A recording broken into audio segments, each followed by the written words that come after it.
cukuplah kasih karuniaku bagimu, sebab justru dalam kelemahanlah kuasaku menjadi sempurna. Ayat ini menunjukkan bahwa di dalam kelemahan Paulus, kuasa Tuhan justru dinyatakan di sana. Tapi kalau penderitaan atau kelemahan itu membuat kita berhenti ikut Tuhan, berhenti melayani Tuhan, bagaimana kuasa Allah itu bisa menjadi sempurna di dalam kelemahan dan penderitaan itu? Supaya kuasanya sempurna dalam kelemahan atau penderitaan, maka orang yang dalam kelemahan dan penderitaan itu harus terus ikut Tuhan, harus terus melayani Tuhan. Dan inilah yang dilakukan oleh Paulus. Paulus memang mengungkapkan kisah duri dalam daging ini di pasal ini, 2 Korintus 12 ini. Tapi itu ceritanya di situ. Tapi sebenarnya pengalamannya duri itu menancap di dalam dagingnya itu sudah sangat lama. Kita bisa menduga ini dari keterangan dia di dalam ayat yang kedua, 2 Korintus 12 ayat 2. Aku tahu tentang seorang Kristen 14 tahun yang lampau. Berarti peristiwa 14 tahun yang lampau itu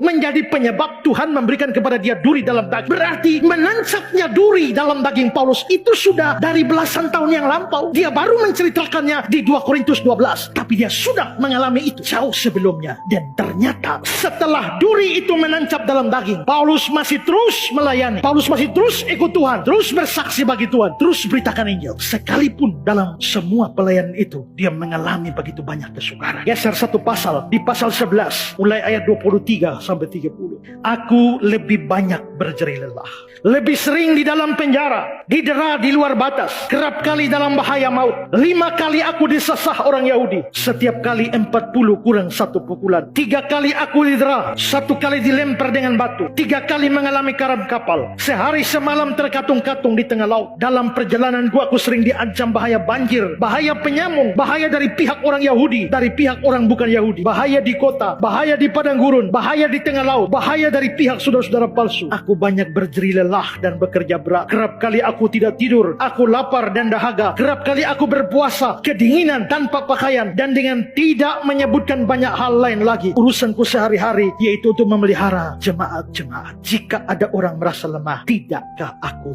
turut merasa lemah? Jika ada orang tersandung, tidakkah hatiku hancur oleh duka cita? Jika aku harus bermegah, aku akan bermegah atas kelemahan. Berarti Paulus itu bermegah atas kelemahan itu di tengah-tengah penderitaan karena pelayanan. Maka duri tetap ada di dalam dagingnya, tapi itu tidak membuat dia menghentikan pengiringan dan pelayanan. Bahkan kalau kita lihat pelayanan dan penderitaannya begitu hebat, tapi justru disitulah kita lihat bahwa kuasa Kristus menjadi sempurna di dalam kelemahannya. Ada banyak orang Kristen yang hanya mau ikut Tuhan dan melayani Tuhan ketika keadaan baik-baik saja, ketika dia berada dalam keadaan sehat-sehat saja, ketika dia berada dalam keadaan nyaman-nyaman saja. Dan begitu penderitaan datang, kesukaran datang, mereka menjadi berhenti ikut Tuhan dan melayani Tuhan. Perhatikan kata-kata Wiersbe ini. Penderitaan fisik tidak perlu menjadi satu halangan bagi pelayanan Kristen yang efektif. Orang-orang kudus zaman sekarang terlalu condong untuk memanjakan diri mereka sendiri dan menggunakan setiap penderitaan atau rasa sakit yang kecil sebagai satu alasan untuk tidak pergi ke gereja dan tinggal di rumah, atau menolak untuk menerima kesempatan-kesempatan untuk pelayanan. Paulus tidak mengizinkan duri dalam dagingnya untuk menjadi batu sandungan. Dalam faktanya, dia membiarkan Allah mengubah duri